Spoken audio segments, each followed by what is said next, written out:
Jake Mitchell was 11 years old, and like most 11-year-olds, he thought he knew everything. He knew the best shortcuts to get home from school. He knew which teachers to avoid in the hallways. He knew exactly how long he could play video games before his mom yelled at him to do homework.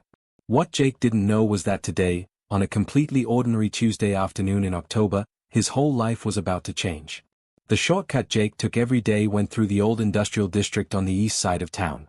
It wasn't the safest route, his mom had told him 100 times to stick to the main roads, but it cut 15 minutes off his walk home. 15 minutes meant 15 more minutes of gaming time before dinner, so in Jake's mind, it was worth the risk. The industrial district had seen better days. Half the warehouses sat empty, their windows broken and walls covered in graffiti. Rusty chain-link fences surrounded vacant lots where weeds grew 3 feet tall.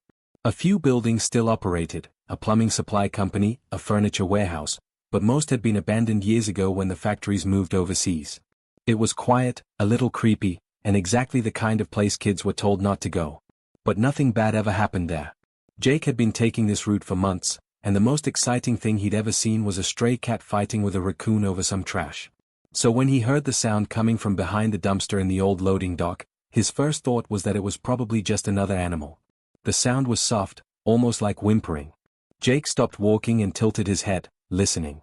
His backpack slid off one shoulder, heavy with textbooks he definitely wasn't going to read tonight. The sound came again, a little louder this time, more desperate. It reminded Jake of the noise his little sister made when she had nightmares and woke up crying. Probably just a dog, Jake muttered to himself. His neighborhood had plenty of strays. People were always dropping off pets they didn't want anymore, leaving them to fend for themselves.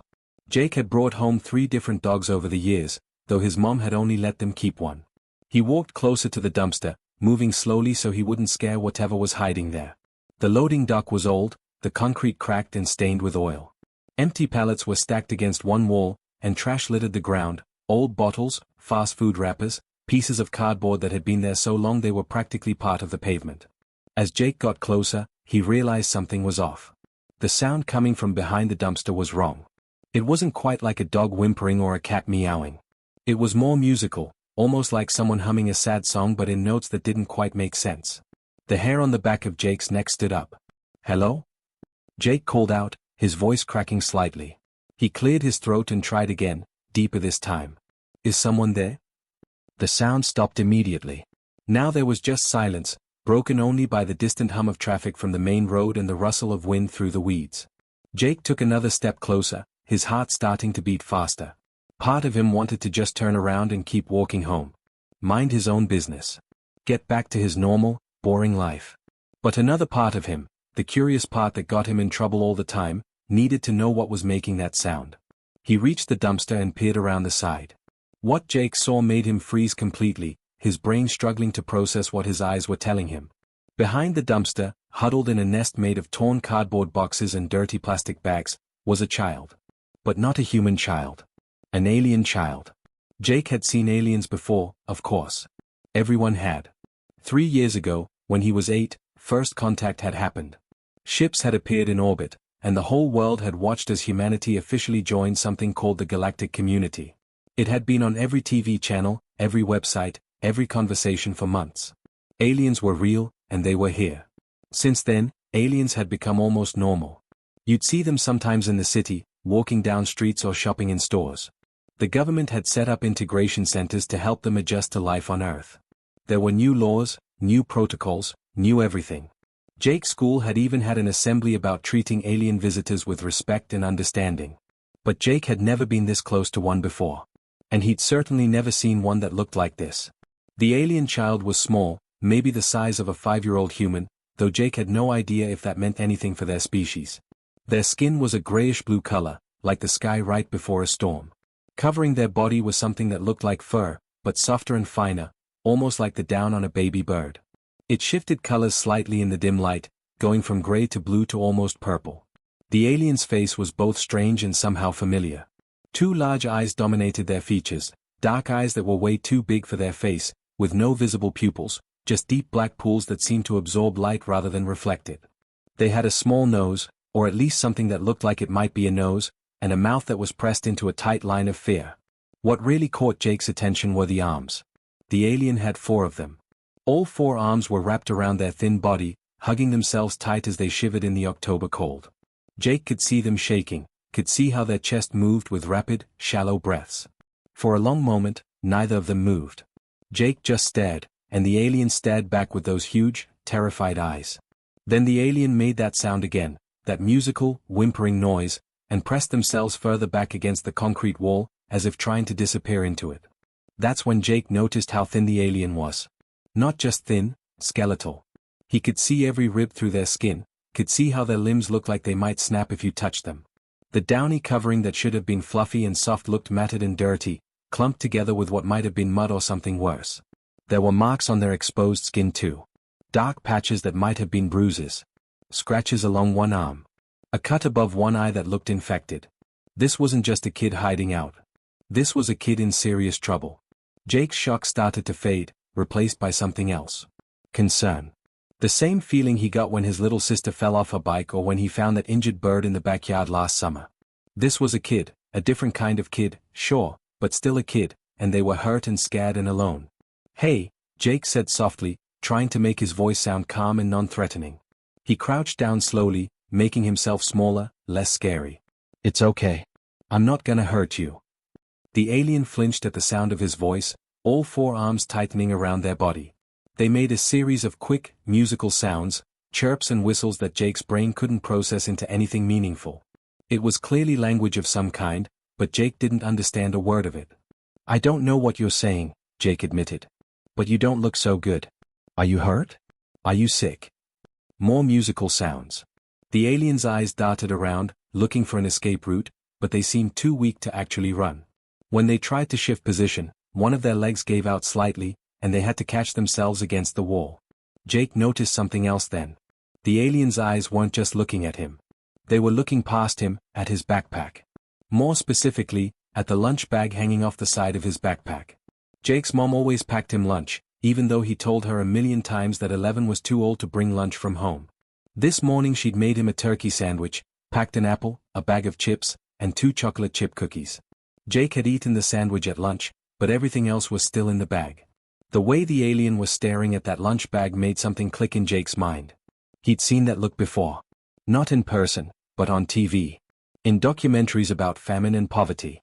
In commercials asking for donations to help hungry children in other countries. That was the look of hunger. Real, desperate, painful hunger. "Are you hungry?" Jake asked, even though he knew the alien probably couldn't understand English. But understanding didn't matter. The alien's eyes locked onto the lunch bag with an intensity that made Jake's stomach hurt. Those huge black eyes were pleading, desperate, hopeful, and terrified all at once. Jake slowly reached for his backpack, moving carefully so he wouldn't spook the alien. He unzipped the lunch bag and pulled out the contents, the apple, the chips, the cookies. The alien watched every movement like their life depended on it. Which, Jake was starting to realize, it probably did. "Here," Jake said. He placed the food on the ground between them, then scooted backward to give the alien space. "You can have it. All of it. I'm not hungry anyway." That was a lie. Jake was always hungry. But looking at this skinny, scared, starving kid hiding behind a dumpster, Jake figured he could skip an afternoon snack. For a long moment, nothing happened. The alien just stared at the food like it might be a trap, like this might be some cruel trick. Their whole body was tense, ready to bolt despite clearly not having the strength to run. Then, so fast Jake almost missed it, the alien darted forward. 4 hands grabbed the apple, and they retreated back to their corner. Jake watched as the alien brought the apple to their mouth and took a bite. Actually, bite wasn't the right word. The alien devoured it. They ate with desperate, unchewed bites, barely pausing to breathe. The apple disappeared in what felt like seconds, core, seeds, stem, everything.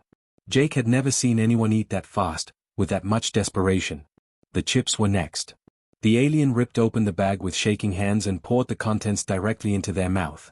Crumbs fell into their lap, and they frantically brushed them up and ate those too, not wasting a single piece. Then the cookies. Gone in seconds. When all the food was gone, the alien sat there breathing hard, all 4 hands pressed against their stomach. They looked up at Jake with those huge eyes, and for the first time, the terror in them had diminished just slightly. Now there was something else there too. Maybe gratitude. Maybe hope. Maybe just the beginning of trust. Jake felt something twist in his chest. How long had this kid been here? How long had they been starving? Where were their parents? Why were they alone?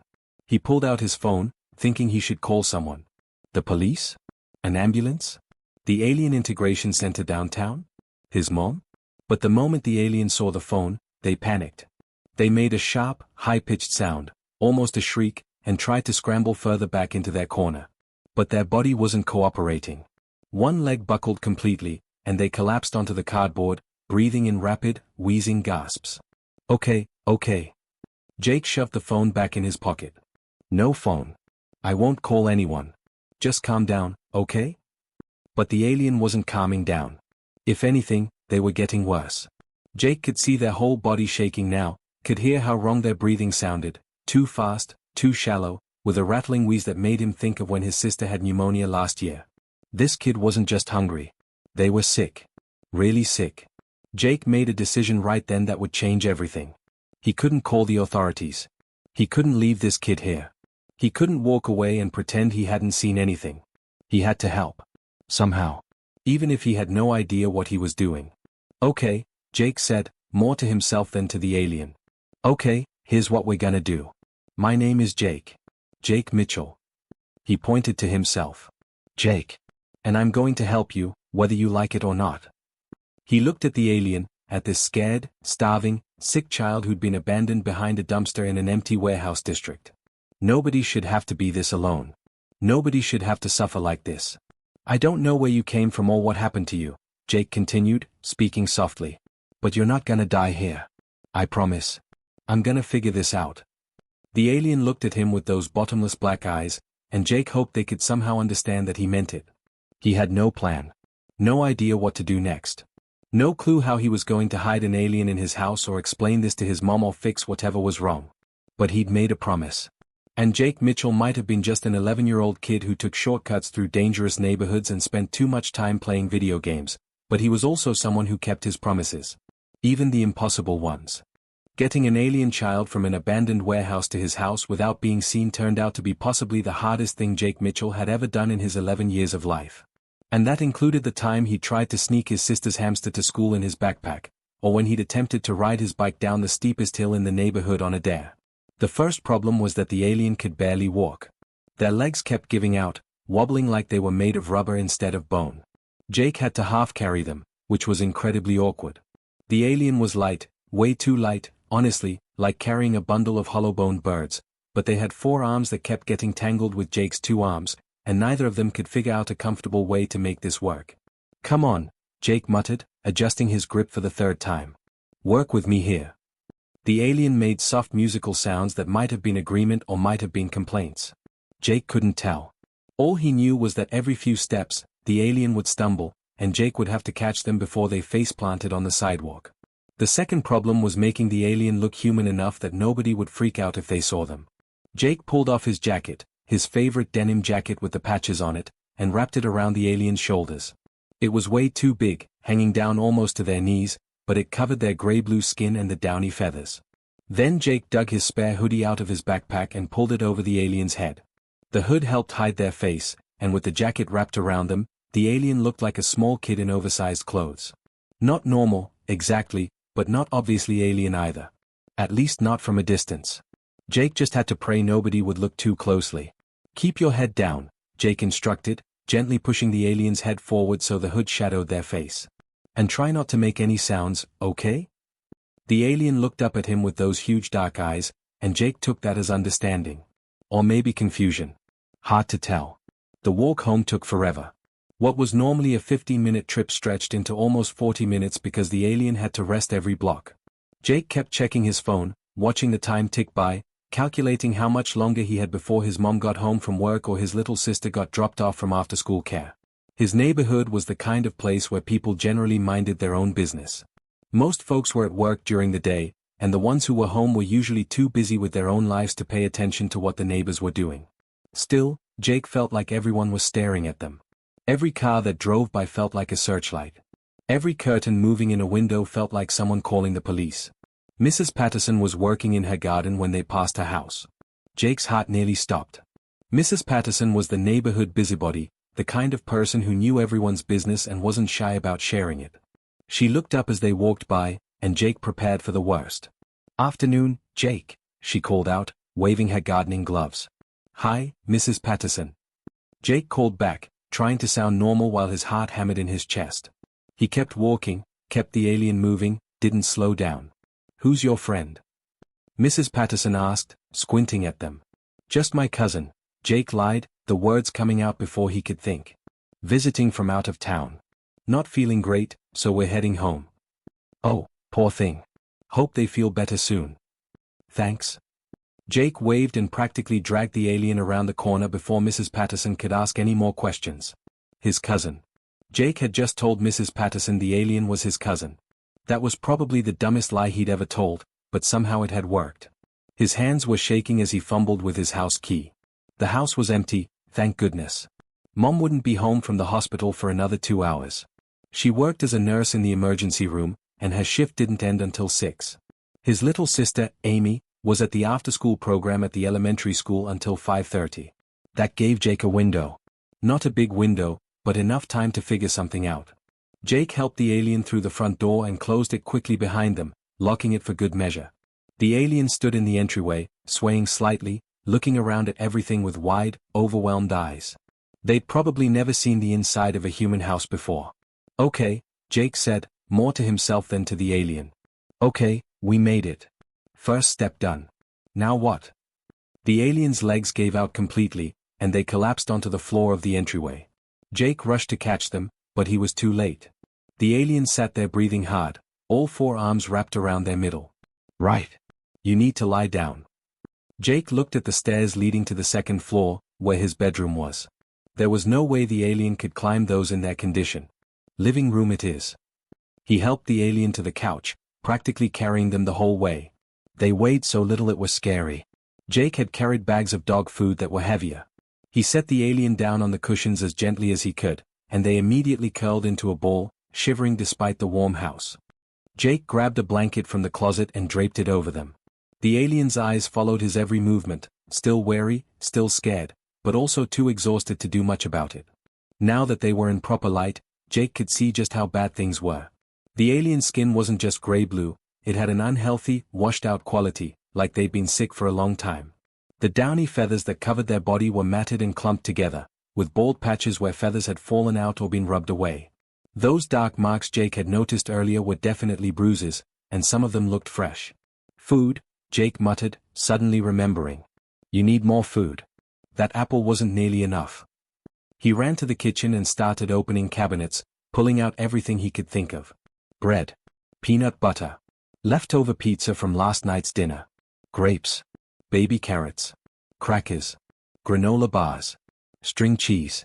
He didn't know what aliens ate, so he figured he'd just grab everything and let them choose. He filled a big water bottle at the sink and grabbed a couple of sports drinks from the fridge too. The alien had eaten that food so desperately, they had to be dehydrated too. When Jake came back to the living room with his arms full of food, the alien was still curled on the couch, but their eyes were alert now, locked on everything Jake was carrying. That same desperate hunger was back in their expression. "Here," Jake said, setting everything on the coffee table. "Eat whatever you want. All of it, if you want. We've got plenty." The alien didn't move at first. They just stared at the food like they couldn't believe it was real. Like they were waiting for Jake to snatch it away and tell them it was all a joke. "Go ahead," Jake encouraged. "It's okay." "Really?" Slowly, cautiously, the alien reached out with one small hand and picked up a granola bar. They sniffed it, turning it over in their hands, examining it carefully. Then they took a tiny bite. Jake watched as the alien's expression changed. Their eyes went wide, and they took another bite, bigger this time. Then another. Within seconds, the granola bar was gone, and the alien was reaching for the bread. Over the next 20 minutes, Jake watched as the alien ate through most of what he'd brought. Not everything, they seemed to avoid the cheese and the pizza, and they sniffed the peanut butter suspiciously before pushing it away. But they devoured the bread, the grapes, the carrots, most of the crackers, and all 3 granola bars. They drank the entire water bottle and one of the sports drinks. As the food disappeared, Jake noticed changes. The alien's breathing started to slow down, becoming deeper and more regular. The desperate, panicked look in their eyes faded a bit. They still looked terrible, sick and injured and way too thin, but at least they weren't on the edge of collapse anymore. When the alien finally stopped eating, they looked at Jake with an expression that might have been gratitude. They made soft musical sounds, chirps and whistles that rose and fell in a pattern that almost sounded like a question. "I wish I knew what you were saying," Jake said. "This would be a lot easier if we could talk to each other." Then Jake remembered something. His phone. There was an app, the government had released it after first contact. A universal translator app that was supposed to help humans and aliens communicate. Jake had downloaded it once just out of curiosity but had never actually used it. He pulled out his phone and opened the app. It took a minute to load, and the interface looked complicated. There were settings for dozens of different alien languages, most with names Jake couldn't pronounce. "Okay, so I have no idea what language you speak," Jake admitted to the alien. "But maybe this thing can figure it out." He held up the phone, showing it to the alien. They tensed immediately, all four arms pulling tight against their body, eyes going wide with fear. "It's okay," Jake said quickly. "I'm not calling anyone.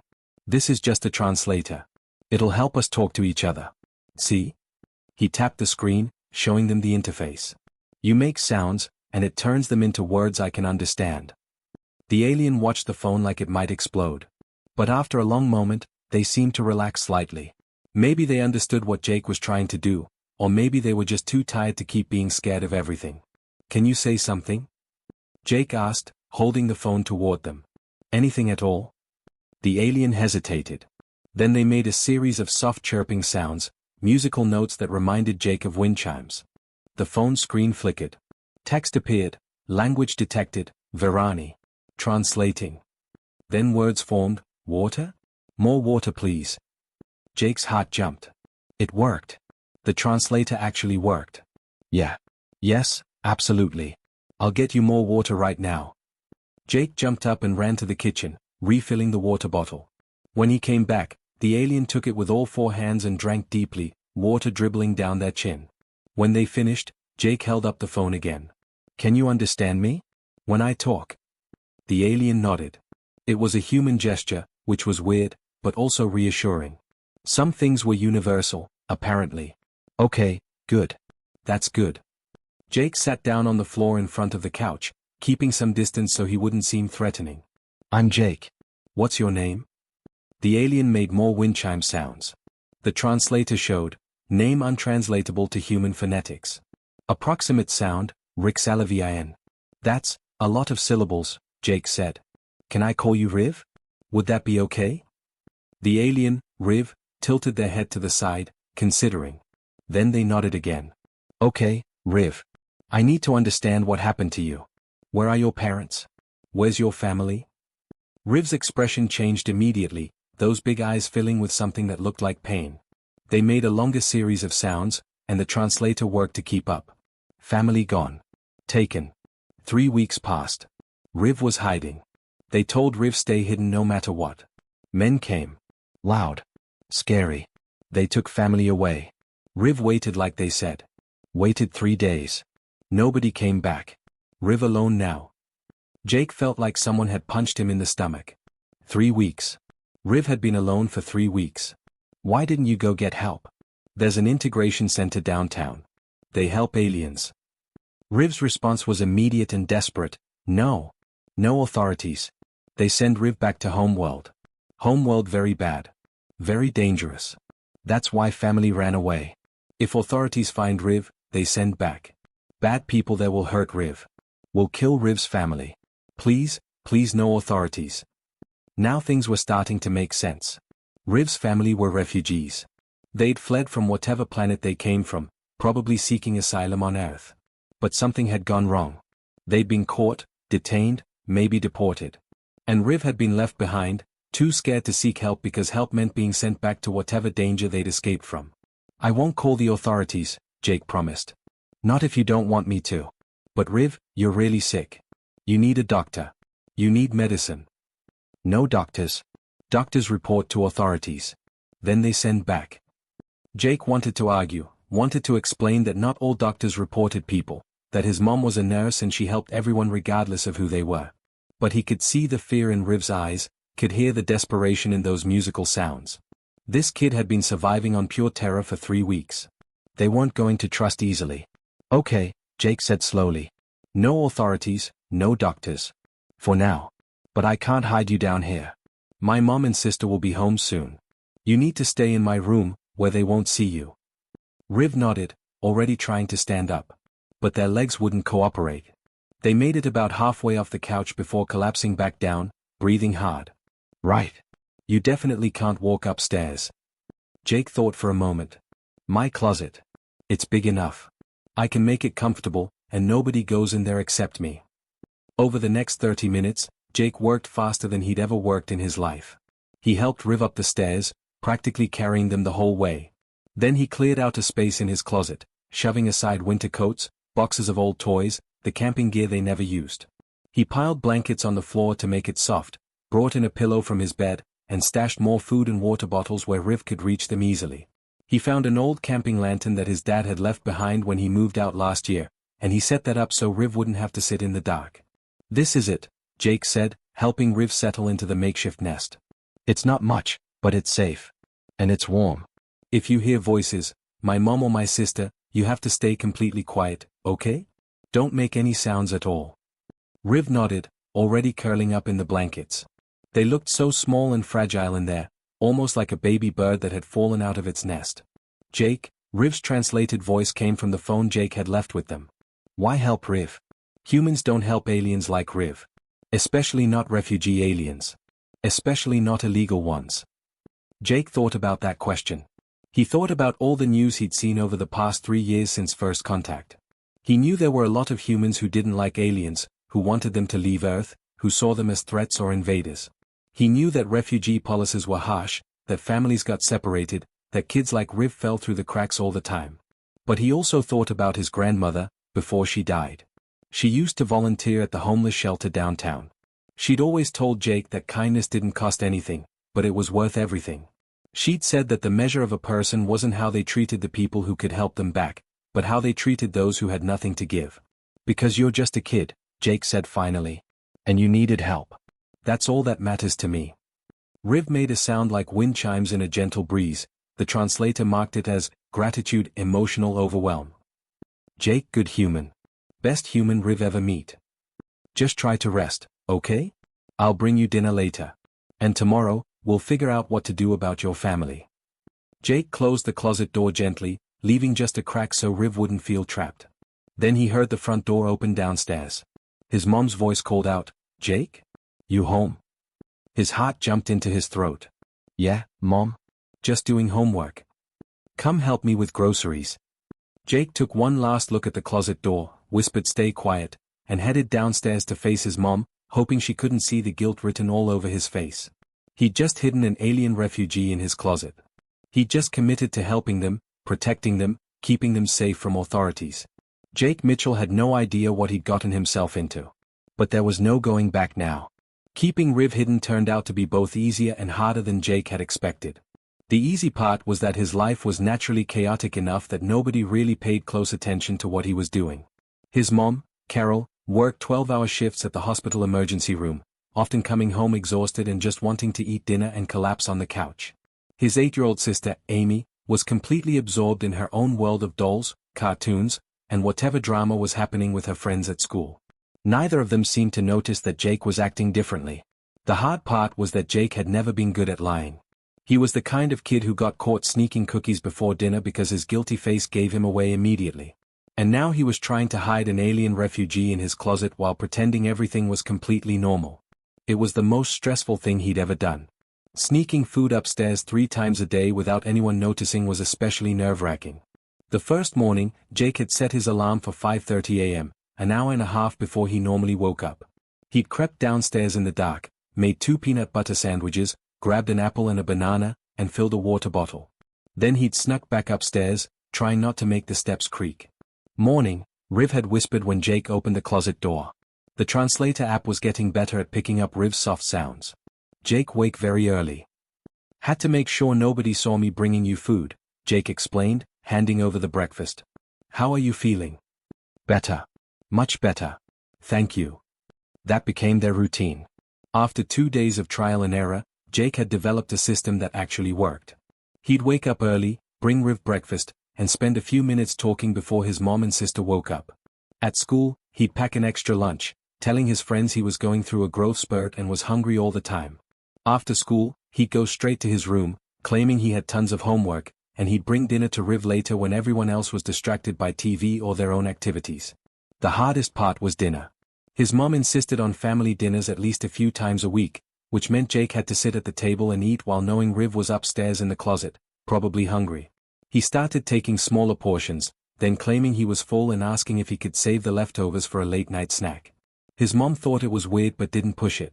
Jake would wait until she was watching TV or busy with Amy's bedtime routine, then sneak the leftovers upstairs. But something amazing was happening.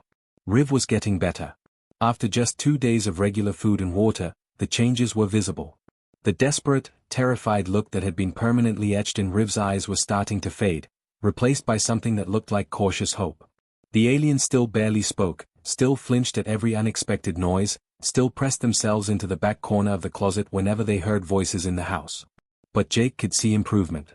Riv's breathing was better, deeper and more regular, without that scary wheezing sound.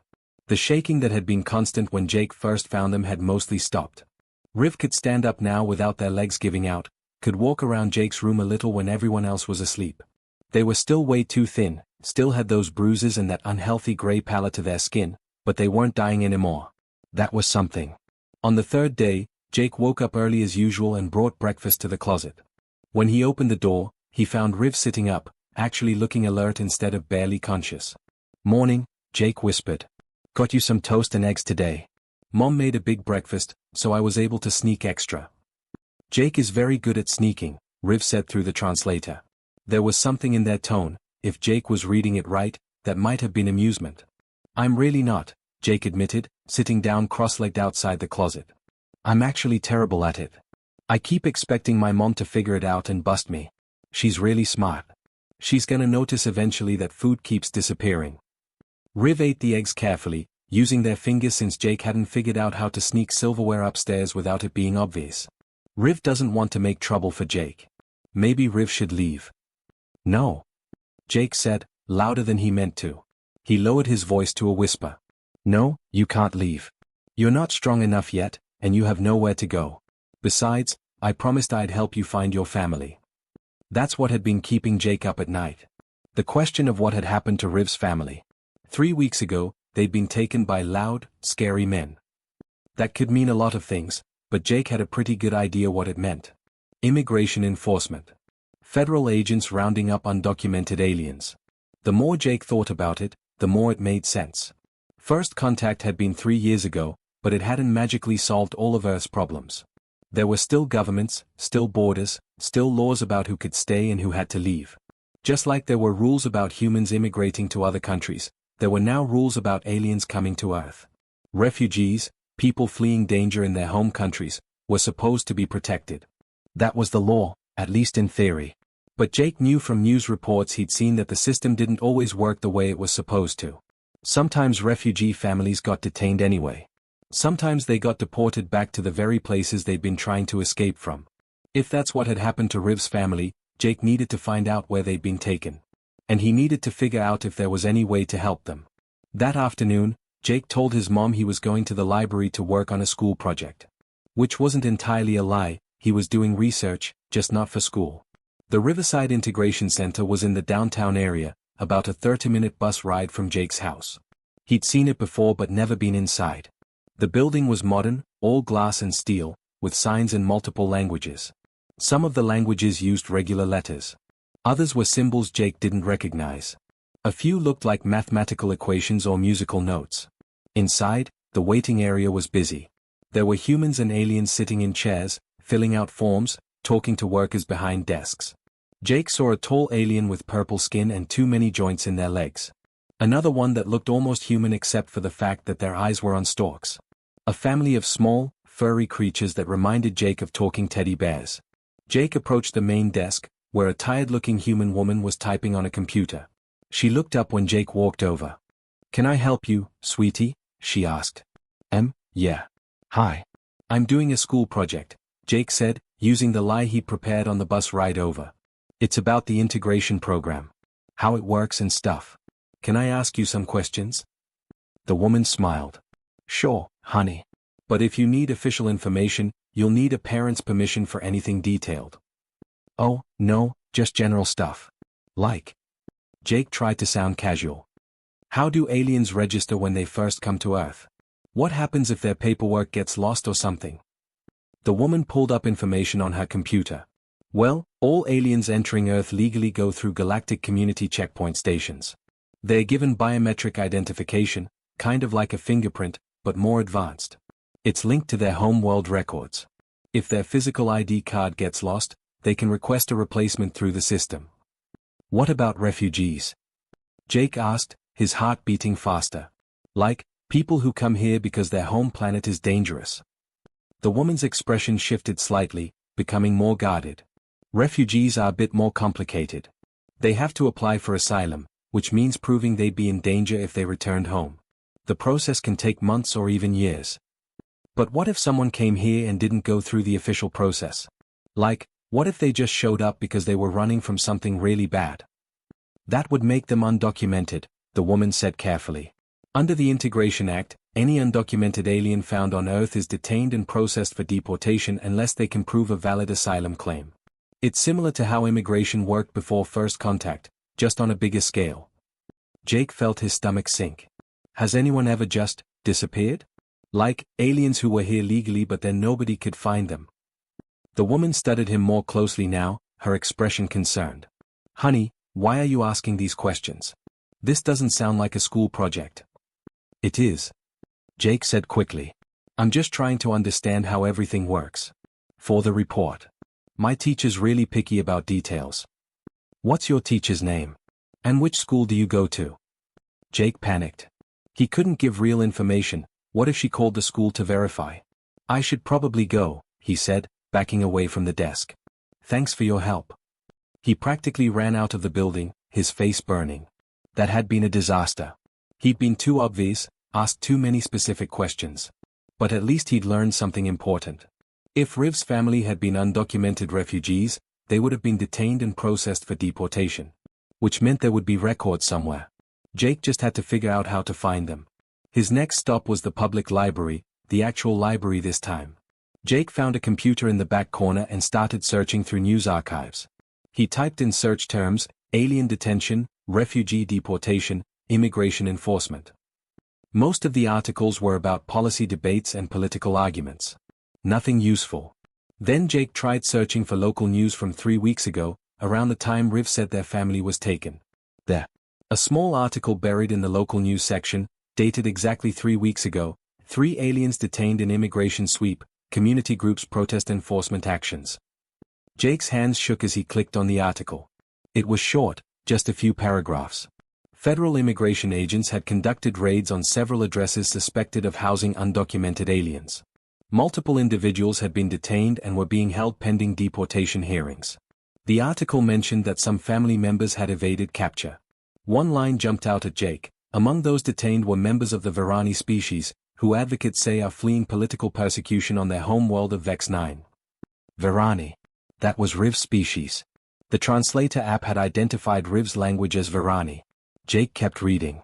Community organizers were protesting the raids, claiming they were too aggressive and that legitimate asylum seekers were being caught up in enforcement actions. One activist was quoted, "These aren't criminals. They're families trying to survive. And we're treating them like invaders." Jake printed the article and kept searching. He found more pieces, opinion columns about refugee rights, reports on detention conditions, arguments about whether Earth's integration policies were fair or too harsh. In the comments section of one article, someone with the username HelpingHand2027 had written, "If anyone knows refugee families needing help, there are groups working to assist them. Secure channels available for those who need to avoid unjust deportation." Jake stared at that comment for a long time. Groups helping refugees. Secure channels. That sounded like people who might be able to help Riv's family, if Jake could figure out how to contact them. He copied the username and started searching for any other comments or posts from the same person. It took almost an hour of digging through forums and message boards, but eventually Jake found a pattern. This Helping Hand 2027 person showed up in discussions about refugee rights, always offering cryptic hints about underground networks and safe passages. Finally, buried deep in an encrypted forum that Jake probably shouldn't have been able to access, he found a contact form. No names, no direct information, just a simple message box with instructions. Describe your situation. Someone will respond if they can help. Use caution. Delete all traces of this communication. Jake's fingers hovered over the keyboard. This felt dangerous. These were clearly people operating outside the law, helping refugees avoid deportation. If Jake contacted them, he'd be admitting he knew about an undocumented alien. He could get in serious trouble. His mom could get in trouble. But what choice did he have? Riv's family was out there somewhere, possibly about to be deported back to a world where they'd be killed. And Riv was hiding in Jake's closet, terrified and alone. Jake took a deep breath and started typing. I'm helping an alien child whose family was detained in a raid 3 weeks ago. The child is Virani species, afraid of being deported to Vex 9 where they say it's dangerous. The family ran away because the father knew government secrets and people wanted to hurt them. I need advice on how to find the family and help them. Please. He hesitated, his finger hovering over the submit button. This was it. Once he sent this message, there was no taking it back. He'd be officially involved in something illegal, something way bigger than an 11-year-old kid should be handling. Jake thought about Riv, curled up in his closet. About those huge, scared eyes. About how Riv had been alone and starving for 3 weeks because nobody else had stopped to help. He hit submit. The message disappeared, and the screen went blank except for a single line of text. Received. Await response. Clear your browser history. Stay safe. Jake cleared his history, logged off the computer, and headed home. He had no idea if anyone would actually respond, or if he just made everything worse. That evening, after his mom and sister were asleep, Jake sat with Riv in his room. He'd brought up the printed article and explained everything he'd learned through the translator. Your species is called Virani, Jake said. And your home world is Vex 9. Does that sound right? Riv nodded, their downy feathers rustling. Yes. Vex 9 is home. But not safe home. Not anymore. The article says your people are fleeing political persecution. What does that mean? What happened there? Riv was quiet for a long time.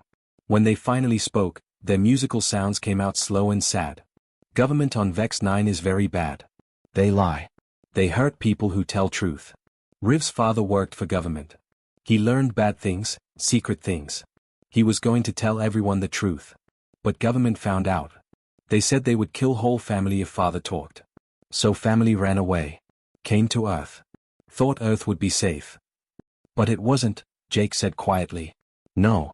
Earth not safe for refugees. Not really. Earth has rules. Papers. Riv's family had no papers. They were trying to get asylum. That's the word, yes? Asylum? But it takes long time. And before they could finish, the loud men came. Jake felt anger building in his chest. Riv's family had done exactly what they were supposed to do. They'd fled danger, come to Earth seeking safety, and tried to go through the proper channels. And instead of getting help, they'd been rounded up and separated. I contacted some people, Jake said. People who help refugees. I don't know if they'll respond, but if they do, maybe they can find your family. Maybe they can help. Riv looked at him with those huge eyes, and through the translator, their voice came soft and wondering, why does Jake do this? Jake is just a child. Like Riv, Jake has own family, own life. Why risk everything for Riv? It was the same question Riv had asked before, and Jake still didn't have a perfect answer. He just knew that walking away wasn't an option. Leaving Riv alone wasn't an option. Letting Riv's family get deported to their deaths wasn't an option. Because it's the right thing to do, Jake said simply. And because you're my friend now. And friends help each other. Riv made that wind chime sound that the translator marked as emotional gratitude. Riv never had human friend before. Didn't know humans could be kind like Jake. Not all humans are like the ones who took your family, Jake said. Some of us actually care. His phone buzzed. A notification from an app he didn't recognize, one that must have automatically installed when he submitted that message earlier. Jake opened it with shaking hands. The message was simple, received your request. Information gathering. Will contact again in 24 hours.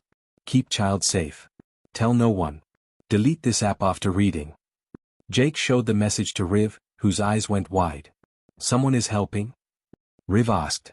Someone is trying to help. We'll know more tomorrow. Jake deleted the app like the message instructed, his heart pounding. This was really happening. He'd made contact with people who might actually be able to find Riv's family. Now all he had to do was wait, keep Riv hidden, and hope that he hadn't just made the biggest mistake of his life. 24 hours had never felt so long. The next 24 hours felt like the longest of Jake's life. Every minute dragged by like an hour, every hour felt like a day. He went through the motions at school, sitting in classes, staring at textbooks without actually reading them, nodding along when teachers asked questions he didn't hear. His mind was somewhere else entirely, stuck in a loop of worry and what ifs. At lunch, his friends were talking about the new video game that just came out, arguing about which character had the best abilities and what the best strategy was for the final boss. Jake usually would have jumped right into that conversation. He'd been waiting for this game for months. But today, he just pushed his food around on his tray and made vague sounds of agreement whenever someone looked at him expectantly. "Dude, are you even listening?" his friend Connor asked, waving a hand in front of Jake's face. "Yeah, sorry," Jake said, forcing himself to focus. "Just tired. Didn't sleep great last night." "You've been weird all week," Connor's twin sister Megan observed, squinting at Jake with that look she got when she was trying to figure something out. Megan was scary smart and noticed everything. "What's going on with you?" "Nothing's going on. I'm fine." "You're not fine. You've been jumpy and distracted and you keep checking your phone every 5 seconds. Megan leaned closer. "Are you in trouble? Is it family stuff? You know you can talk to us, right?" Jake felt a wave of guilt. These were his best friends. They'd known each other since kindergarten. Under normal circumstances, he told them everything. But this wasn't normal circumstances. This was so far beyond normal that Jake didn't even know where to begin. "I'm fine," he insisted. "Really? Just stressed about school stuff." Connor and Megan exchanged a look that clearly said they didn't believe him, but they let it drop. Jake felt terrible lying to them, but what was he supposed to say? "Hey guys, I'm hiding an alien refugee in my closet and I'm waiting to hear from some mysterious underground network about whether they can rescue the kid's family from a detention center?" Yeah, that would go over great. The afternoon dragged on forever. English class. History. Science. Jake sat through all of them in a fog, copying notes automatically while his brain spun in circles. What if the mysterious contact didn't show up? What if they decided it was too risky to help? What if they were actually some kind of trap, undercover agents trying to catch people harboring undocumented aliens? His phone buzzed during math class, causing his heart to nearly leap out of his chest. Jake risked a glance at it under his desk, angling the screen away from Mrs. Rodriguez, who had eyes like a hawk and no tolerance for phones in class. The encrypted app he'd downloaded, then deleted, then somehow had reinstalled itself, showed a new message: "Found them. Situation complicated. Need to talk. After school. Library, computer section, 4 p.m. Come alone." Jake's hand started shaking so badly he almost dropped his phone. They'd found Riv's family. Actually found them. This was real. His fingers trembled as he typed back, "How will I know you?" The response came immediately: "I'll know you. Don't be late." Then the app disappeared from his phone again, leaving no trace it had ever been there. Jake somehow made it through the rest of math class without Mrs. Rodriguez noticing that he'd completely checked out. When the bell finally rang, he grabbed his backpack and practically ran for the door. "Jake." Connor called after him. "Wait up. You want to come over and play the new game?" "Can't. Library. Project." Jake yelled back, not slowing down. He sent a quick text to his mom, staying after school to work on a project at the library. Be home by 6. She responded with a thumbs-up emoji and a reminder to do his homework. The public library was about a 10-minute walk from school. Jake made it in 7, speed walking so fast he was almost running. His backpack bounced against his shoulders, and his mind raced faster than his feet. What if this person could actually help? What if Riv's parents were still alive, still in detention, still had a chance to avoid deportation? But also, what if this was dangerous? What if Jake was getting in way over his head? He thought about Riv, hidden in his closet back home. The young alien had gotten stronger over the past few days, but they were still fragile. Still scared. Still desperately hoping for some news about their family. Jake couldn't let them down. The library was busy with after-school activity, students working on projects, parents with little kids at story time, elderly people reading newspapers. Jake headed straight for the computer section in the back, a quieter area with individual study carrels and desktop computers. He picked a computer in the corner, logged in, and pretended to work on homework while his eyes kept darting around the room. How was this person going to find him? What did they look like? Would they be obvious? At exactly 4 p.m., someone slid into the chair at the computer next to Jake's. He glanced over and saw a woman, maybe in her 30s, with brown hair pulled back in a ponytail. She wore jeans, a plain gray sweatshirt, and sneakers, completely ordinary, the kind of person you'd walk past without noticing. She didn't look at Jake, just started typing on her computer. But then she spoke, her voice barely above a whisper. Jake Mitchell. Jake's breath caught. That's me. Keep looking at your screen. Don't look directly at me. We're just two people working on computers, nothing unusual. The woman continued typing, her eyes on her own screen. My name is Rachel. I work with a network of people who help refugee aliens navigate the system. Your message found its way to me. Did you really find Riv's family? Jake whispered, his heart pounding. I did. Kira and Dane Skyzinger, Virani species. They were detained on October 15 during a coordinated enforcement action. They're currently being held at the Federal Alien Processing Center, about 50 miles from here. Jake felt a rush of relief and terror at the same time. They were alive. They were findable. But they were also in federal custody, which sounded really, really bad. Are they okay? Can they come home? Rachel was quiet for a moment, still typing. That's the complicated part, Jake. Their deportation hearing is scheduled for tomorrow morning. If they are sent back to Vex-9, based on everything we know about the political situation there, they'll likely be arrested immediately. Possibly executed. Jake felt like he'd been punched in the stomach. But they applied for asylum, right? Isn't there some kind of protection for refugees? They applied, yes. But their claim was denied due to insufficient documentation. The system is backed up with cases, and a lot of legitimate asylum seekers are falling through the cracks.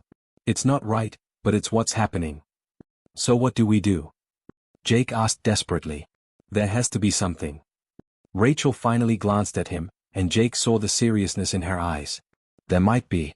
But you need to understand something first, Jake. What I'm about to suggest is illegal. Very illegal. You're a kid, 11 years old according to what we found. You shouldn't be involved in this at all. If things go wrong, there could be serious consequences. I don't care about consequences, Jake said, though his voice shook slightly. Riv's family is going to die if they get deported. I have to help.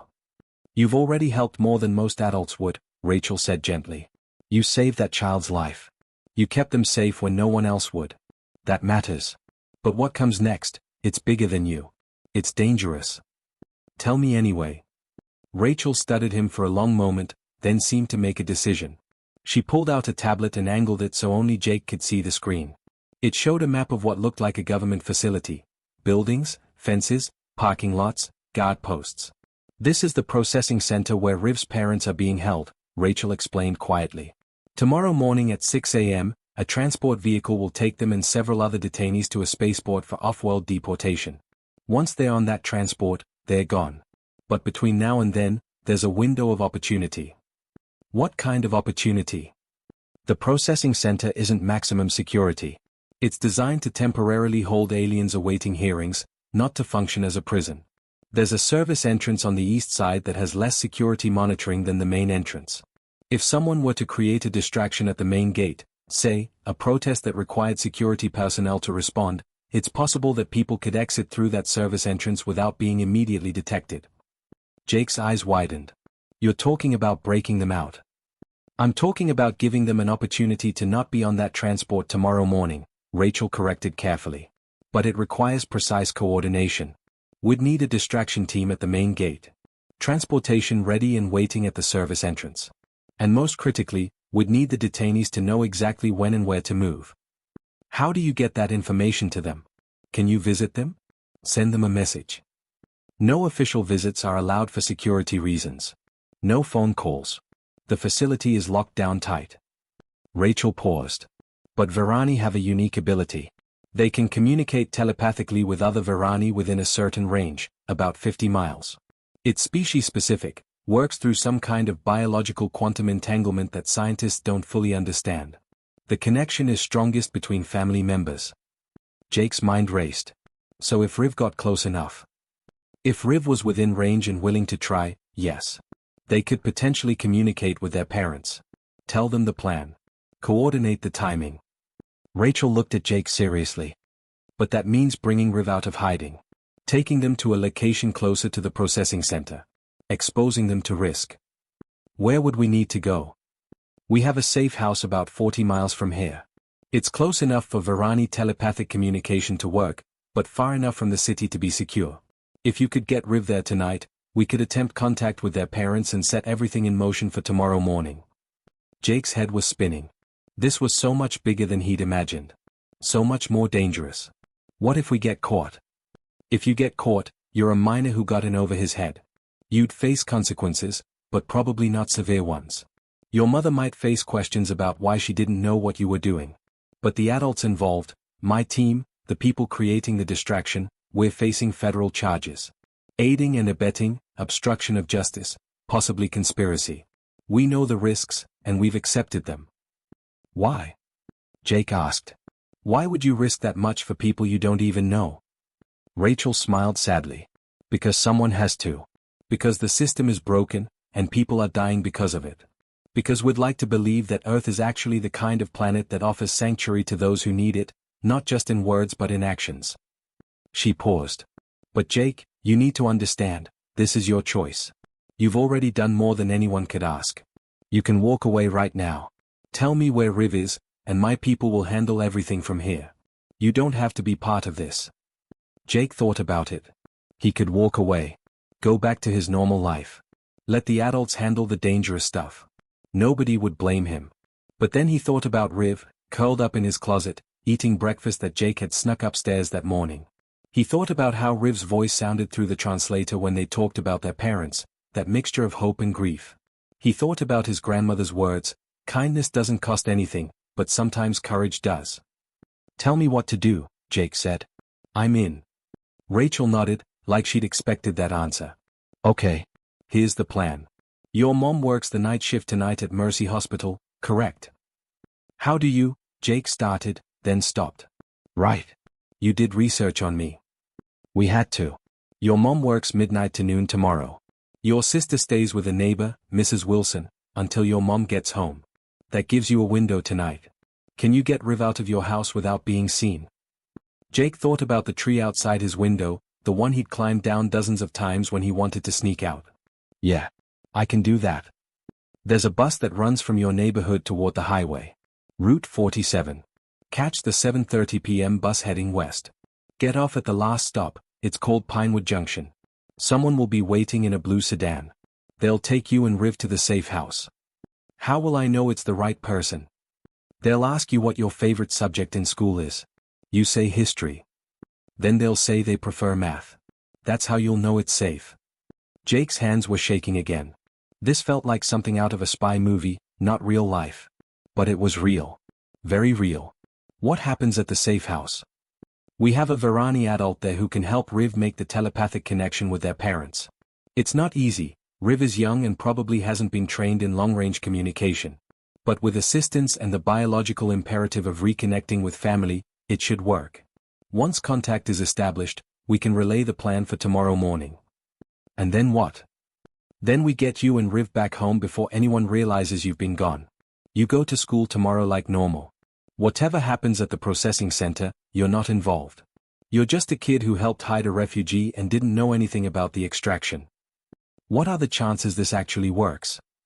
Rachel was quiet for a moment. Honestly? Maybe 50-50. A lot of things have to go right. The distraction has to be big enough and timed perfectly. The detainees have to be able to move quickly when the moment comes. The transport waiting outside has to not be spotted. Security has to not realize what's happening until it's too late. She looked at Jake. But if we do nothing, the chances are zero. Riv's parents get deported, and they die. At least this way, there's a chance. Jake took a deep breath. 50-50 odds.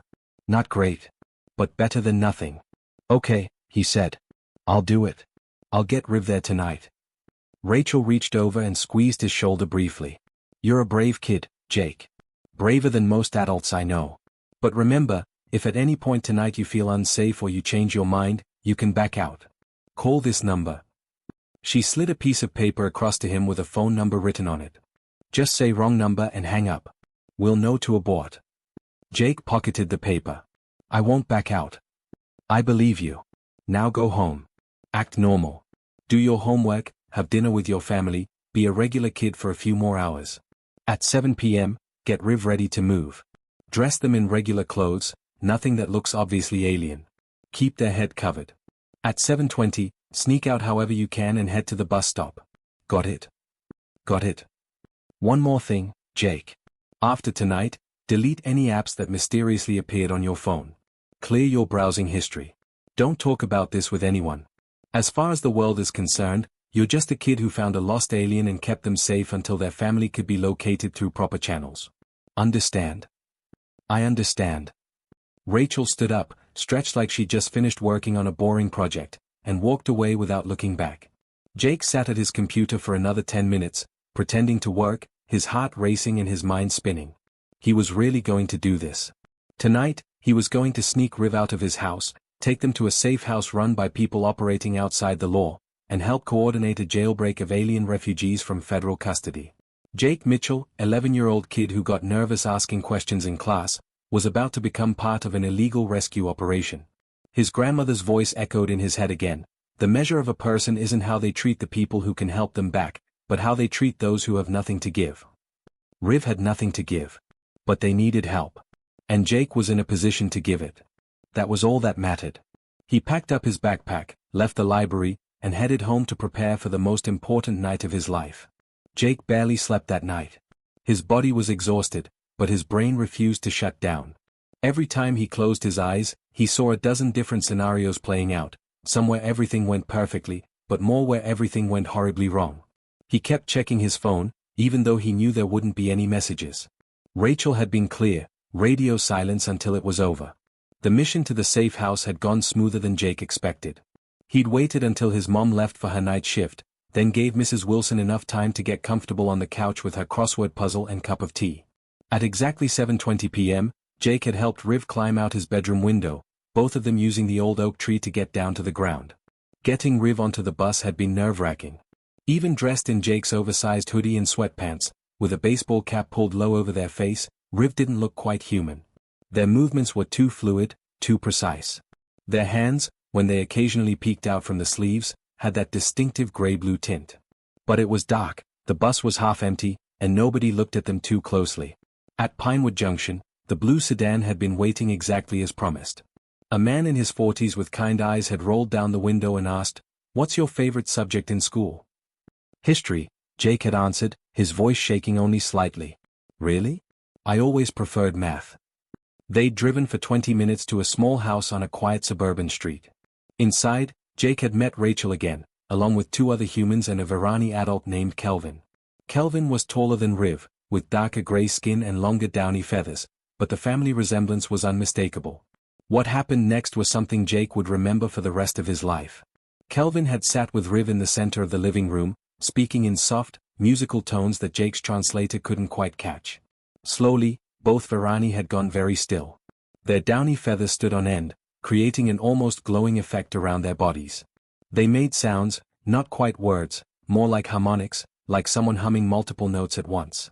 Jake had watched in awe as Riv's expression shifted from concentration to shock to overwhelming joy. Tears, actual tears, Jake hadn't known aliens could cry, had streamed down Riv's face. "I feel them," Riv had whispered through the translator. "Mother and father. I can feel them. They're alive. They're really alive." For 15 minutes, Riv had communicated with their parents across 50 miles of distance, using abilities that human science barely understood. Rachel had carefully fed Riv the information to relay, the timing, the plan, the location, everything Riv's parents needed to know. When it was over, Riv had collapsed, exhausted but happier than Jake had ever seen them. "They understand," Riv had said. "They know what to do. Father says it's dangerous, says maybe too dangerous. But Mother says they trust you. Trust Jake. Trust humans who help." Rachel and her team had driven Jake and Riv back to his neighborhood by 9:45 p.m. Jake had climbed back up the oak tree, helped Riv through the window, and hidden them in the closet just minutes before he heard his mom's car pull into the driveway. She'd knocked on his door, peeked in to see him supposedly doing homework, and smiled. "How was your evening?" "Fine," Jake had managed to say. "Just boring homework stuff." "Mrs. Wilson said you were quiet." Feeling okay? Yeah, just tired. His mom had kissed the top of his head. Get some sleep soon. You have school tomorrow. If only she knew. Now it was 5:45 a.m., and Jake was lying in bed staring at the ceiling, watching the numbers on his alarm clock tick towards 6:15. In 30 minutes, everything would either work perfectly or fall apart catastrophically. At 6 a.m., Jake gave up on sleep and opened his closet door. Riv was awake too, curled in their nest of blankets, their large eyes reflecting the dim morning light. Can't sleep? Jake whispered. Too worried, Riv answered through the translator. What if something goes wrong? What if mother and father get hurt? Rachel and her team know what they're doing, Jake said, trying to sound more confident than he felt. And your parents are strong. They've survived this long. They're going to make it. At 6:10, Jake's phone buzzed with a news alert. His heart jumped. Was it already over? Had something happened? But it was just a traffic report. Nothing unusual. At 6:15 exactly, Jake imagined what was happening 50 miles away. Rachel's team creating a distraction at the main gate. Riv's parents moving toward the service entrance. The blue sedan waiting in the shadows. The minutes crawled by. 6:20, 6:25, 6:30. Jake's phone stayed silent except for normal morning notifications, weather updates, a text from Connor asking about homework, a reminder about a math test next week. At 6:45, Jake couldn't take it anymore. He pulled up the news app and started refreshing it over and over. Still nothing. Then, at 7:02 a.m., his phone buzzed with an alert, breaking, disturbance at Federal Alien Processing Center. Multiple protesters arrested. Authorities investigating possible escape attempt. Jake's heart stopped. He clicked on the article, his hands shaking so badly he could barely hold the phone. Federal immigration officials report that approximately 40 protesters blocked the main entrance to the processing center this morning, creating a disturbance during scheduled transport operations. When security personnel responded to the protest, it was discovered that 3 Varani detainees were missing from the facility. Authorities believe the protest was a coordinated distraction to facilitate escape. All protesters have been arrested and are facing federal charges. The escaped aliens remain at large, and ICE has issued warrants for their capture. Jake showed the article to Riv, whose eyes went huge. They escaped. Riv whispered. Mother and father escaped. Looks like it, Jake said, his voice choked with emotion. But the article continued. Among those arrested in connection with the incident is Rachel Martinez, 34, identified as a known activist with ties to underground refugee assistance networks. Authorities say they are investigating the full extent of the conspiracy and expect additional arrests. Jake felt his stomach drop. Rachel had been arrested. The woman who'd helped him, who'd organized everything, who'd risked her freedom for people she'd never met, she was in federal custody now, facing serious charges. At 7:15, a new notification appeared, not from the news, but from that mysterious encrypted app that kept appearing and disappearing from Jake's phone. One simple message: birds have flown. Nest is safe. Thank you, small human. You changed 3 lives today. RS team will handle her legal defense. She knew the risks. She'd do it again. Delete everything now. Jake showed the message to Riv, then deleted the app, cleared his browsing history, and tried to calm his racing heart. They made it, Riv said, their voice full of wonder. Mother and father are safe. Because of Jake. Because of brave humans who help. But Rachel got arrested, Jake said quietly. And probably other people too. They're in trouble because they helped your family. Will they be okay? I don't know, Jake admitted. But Rachel said she knew the risks. She chose to help anyway. His mom called up the stairs. Jake. Breakfast. You're going to be late for school. Jake looked at Riv. You stay here. Stay quiet. I'll bring you breakfast before I leave. And Riv. Your parents are free now, but they are still in danger. They can't just show up here. They need to stay hidden until it's safe. How long? I don't know. But we'll figure it out. Together. Getting through school that day was the hardest thing Jake had ever done. Every time someone mentioned the news, and everyone was talking about it, Jake had to pretend he knew nothing. When Connor asked if he'd seen the story about the aliens escaping from detention, Jake just shrugged and said, yeah, crazy. My dad says those protesters are criminals, Connor said. Says they should all go to jail for helping illegals escape. Jake bit his tongue hard enough to hurt. Maybe they thought they were doing the right thing. There's a legal way to do things, Connor insisted. You can't just break the law because you disagree with it. Megan gave Jake an odd look. You okay? You look kind of upset. I'm fine, Jake lied. Just think it's more complicated than people make it sound. That afternoon, when Jake finally got home, he raced upstairs to check on Riv. The young alien was watching the news coverage on Jake's tablet, tears streaming down their face. What's wrong? Jake asked, panicked. Did something happen? Happy tears, Riv said through the translator. Look. Riv showed him a video clip from a press conference. A woman Jake didn't recognize was speaking. The Varani refugees who escaped federal custody this morning have applied for emergency asylum with the Galactic Community Council. They are currently under the protection of off-world authorities while their case is reviewed. Earth's federal government cannot touch them without starting a diplomatic incident. Jake felt relief wash over him. So they're safe. For now, Riv said.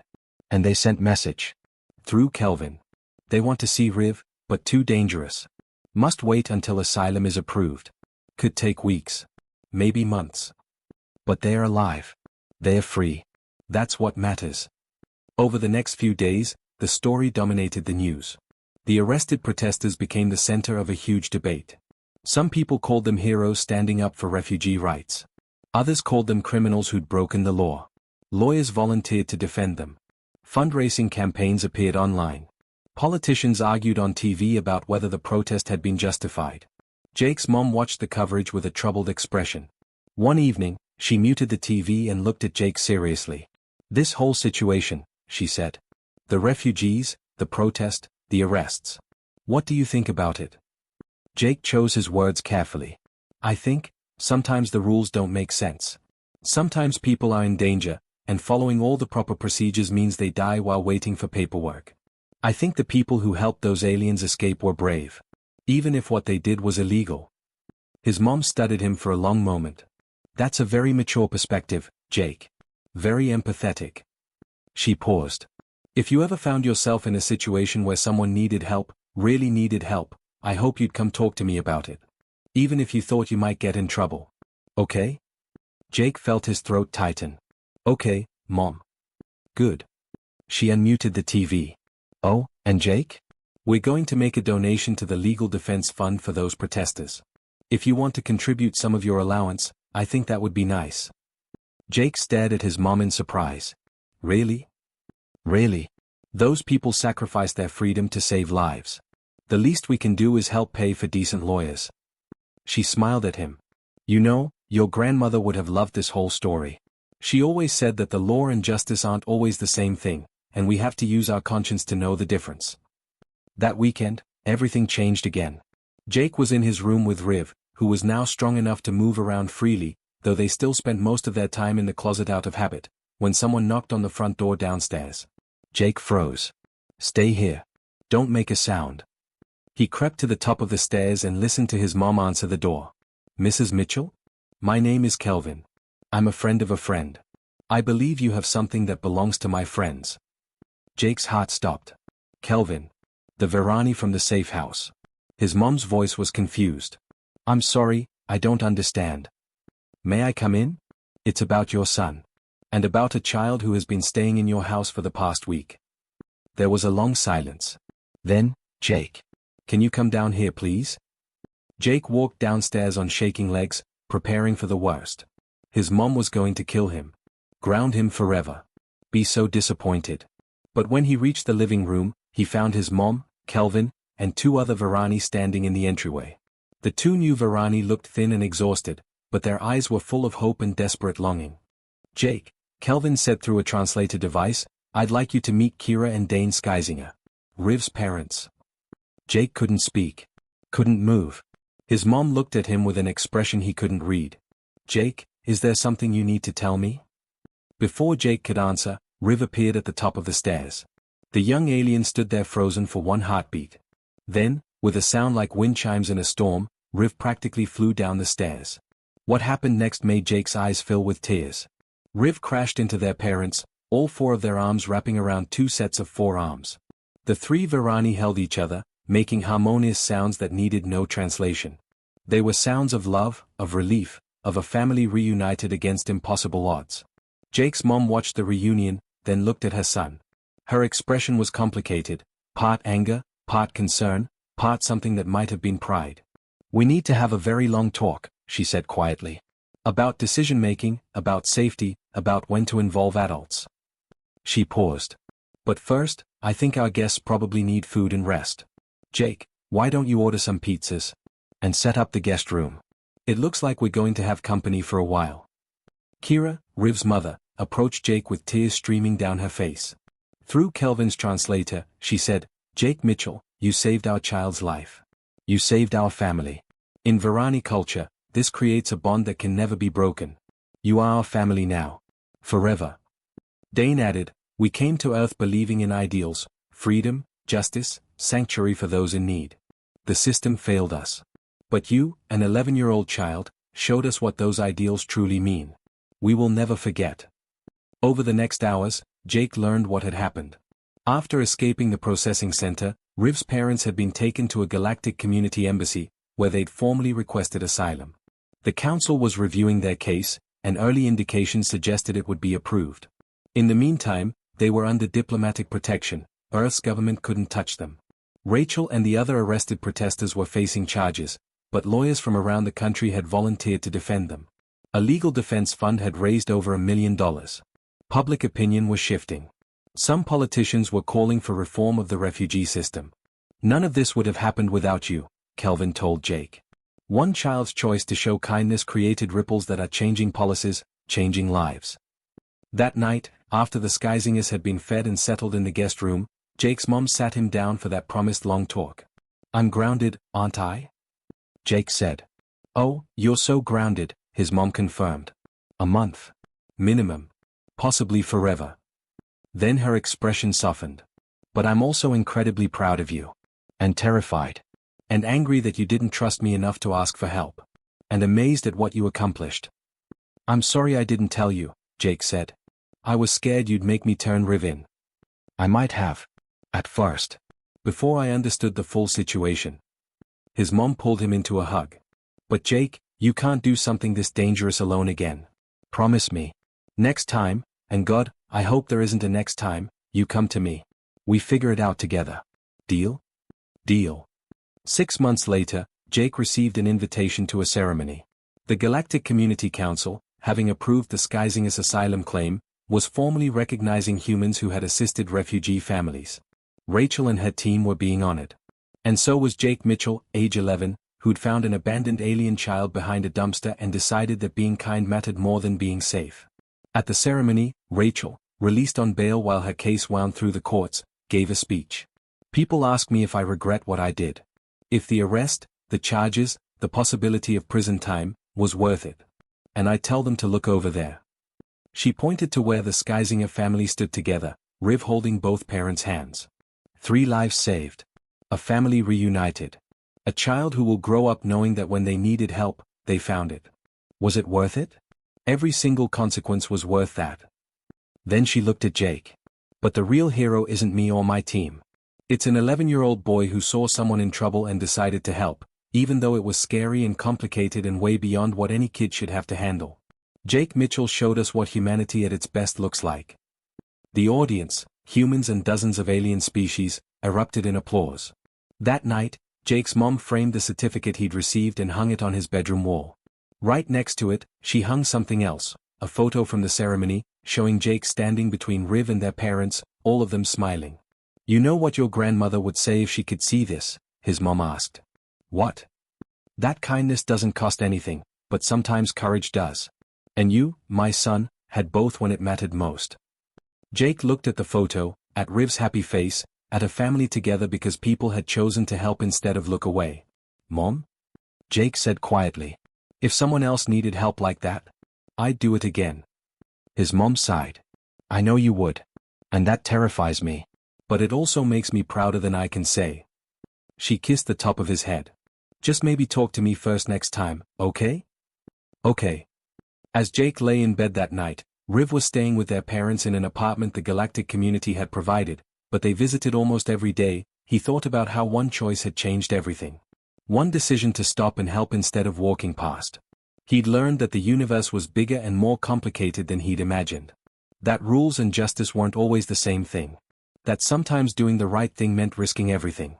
But mostly, he'd learned that one person, even an 11-year-old kid, could make a difference. Could save lives. Could change the world. And that was pretty cool. Outside his window, the stars glittered in the night sky. Somewhere out there were dozens of worlds, hundreds of species, millions of stories. Earth was just one small planet in a vast galaxy. But it was a planet where a boy named Jake Mitchell had found an abandoned alien child and decided to help. And because of that one choice, 3 people were alive who would have died. A family was together who would have been torn apart. And maybe, just maybe, the world had become a little bit kinder.